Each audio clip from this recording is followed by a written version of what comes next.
Narito na ang Balitang Express sa oras na ito. Eroplanong Air India nag-crash sa lungsod ng Ahmedabad sa bansang India. Isang eroplano ng Air India na may sakay na higit sa 200 katao ang bumagsak malapit sa paliparan sa kanlurang lungsod ng Ahmedabad sa bansang India.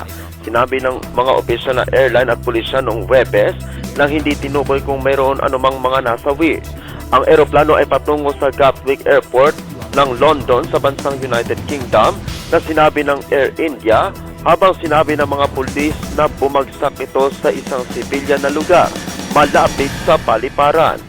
Ayon sa panayam ng Air India sa X na dating Twitter, sa sandaling ito, tinitiyak nila ang mga detalye at ibabahagi ng Air India ang mga karagdagang detalye.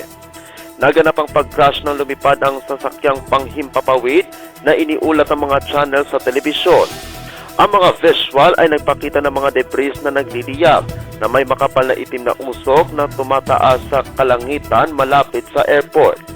Nagpakita rin sila ng mga visual ng mga taong inilipat sa mga stretcher at dinadala sa mga ambulansya. Isang kabuuang 242 katao ang nakasakay sa flight. Iniulat ng ahensya ng balita na ANI na binabanggit ang control room ng pulisya ng estado ng Gujarat. Gayunpaman, sinabi ng channel ng CNN News 18 TV ng India na mayroong 220 pasahero at 12 crew sa eroplano. Yan muna ang Balitang Express sa oras na ito. Ako ang inyong lingkod sa Balita Online, Apolinario Ferdidig na DC Valencia.